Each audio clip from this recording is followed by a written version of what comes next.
Welcome aboard Rocket Ship, the platform with the most relevant content for competitive examinations.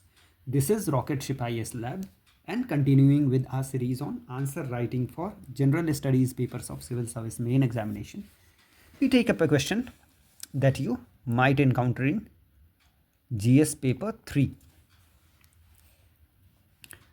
Let us read out the question carefully. In light of the recommendations of the Fiscal Responsibility and Budget Management Review Committee, discuss the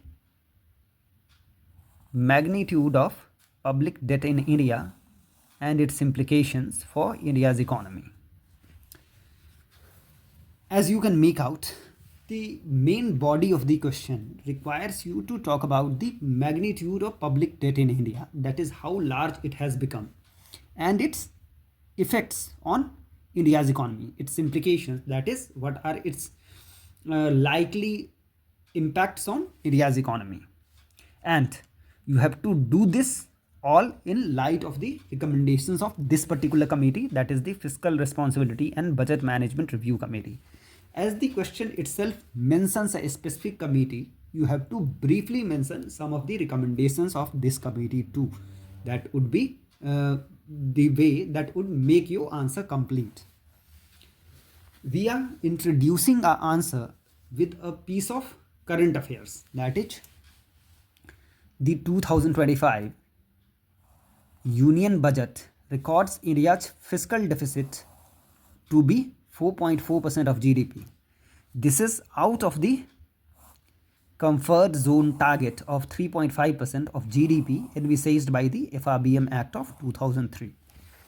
You are probably aware that the FRBM Act, that is the Fiscal Responsibility and Budget Management Act, was passed in 2003, and this act envisages that India's level of fiscal deficit should come down to 3.5%. As the very name of this act suggests, it was focused on reducing India's fiscal deficit and other deficits actually, and all fiscal responsibility, and leading to fiscal responsibility.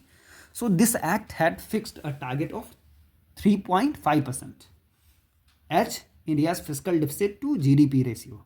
But as we can see that the 2025 budget itself says that for now India's fiscal deficit is 4.4% of GDP. That means we have missed the target set by FRBM Act of 2003.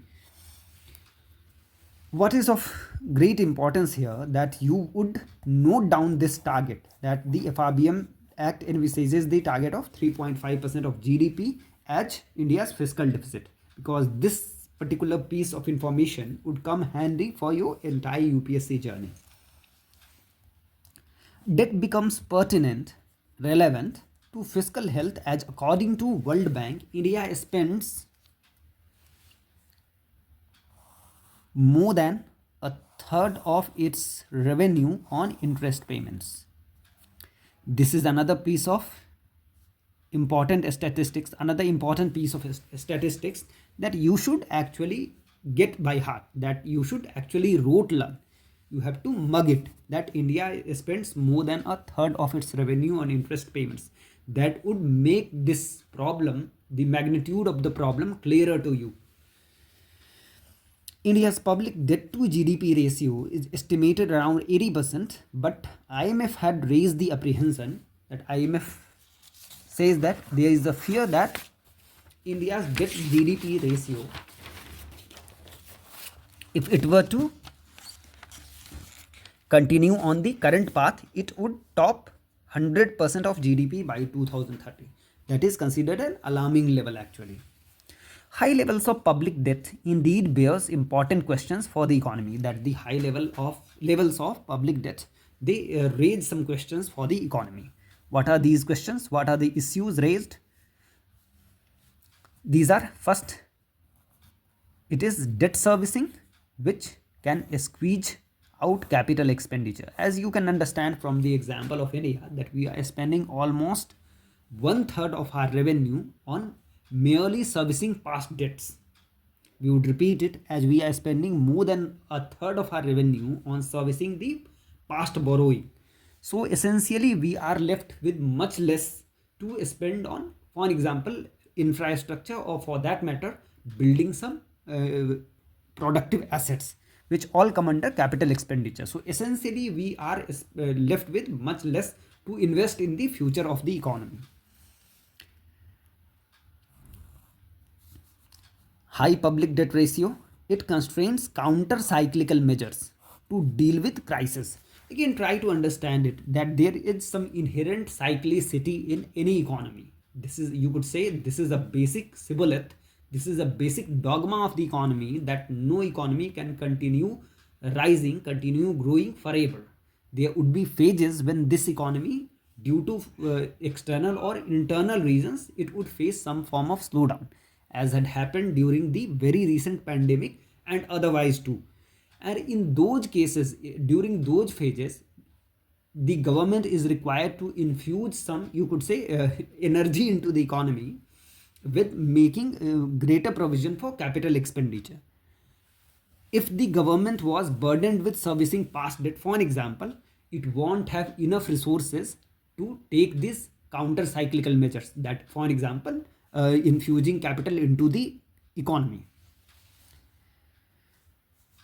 High public debt, it raises interest rates and crowds out private investments. We would discuss this point in great detail later actually. It impacts credit worthiness of the economy, and through this also the country's sovereign credit rating. Again, try to understand it, the implication of this problem, that worsening of the sovereign credit rating of a particular economy.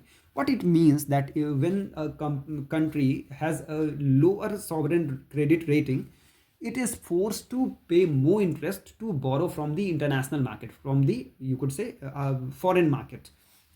So essentially what happens, it has to pay more, that is, it has to pay larger interest rates on the external borrowings. So essentially this case of larger interest payment would lead to a still more debt burden. You have to pay a still more as part of your, as proportion of your GDP to service the external debt. So essentially it creates a vicious cycle, as we would see later. There is also this moral risk of burdening future generations. Essentially we are borrowing to service the present needs of the economy, but this would have to be repaid by our, you could say, our progeny, our generations that would come after us. So essentially there is a moral risk involved in this too, taking up more public debt. Now, taking up these points in detail, even if we were to accept that sometimes debt is good and even inevitable, if we are, for an example,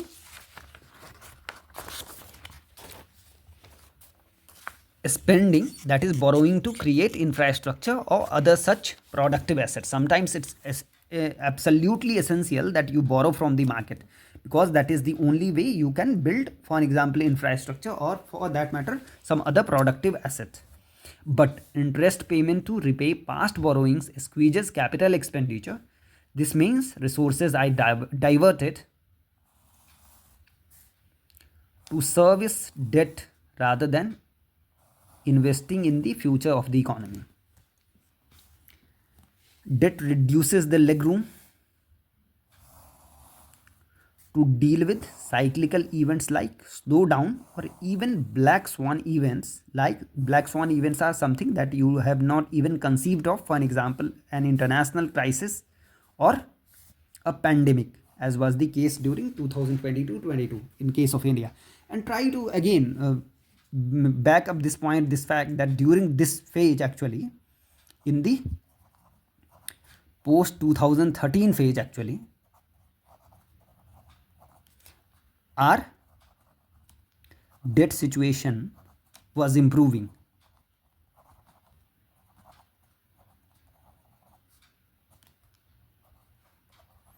That means when the pandemic struck, we had greater legroom to actually boost the economy, to, that is essentially infusing capital into the economy. Then borrowing by government raises interest rates,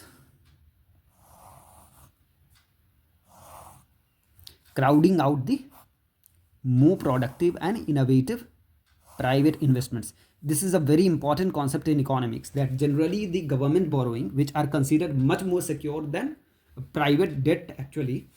So what happens when the government is borrowing from the market, it inherently raises the interest rates, and if the interest rates rise, the private sector has to pay more for borrowing, and essentially it would be deterred from, it would be dissuaded from investing in, you could say, further investment actually. And please try to mention this point, that generally the private sector investment is considered much more effective as well as much more innovative too compared to the public sector investments. Then public debt worsens credit rating of economy. This makes external borrowing costlier.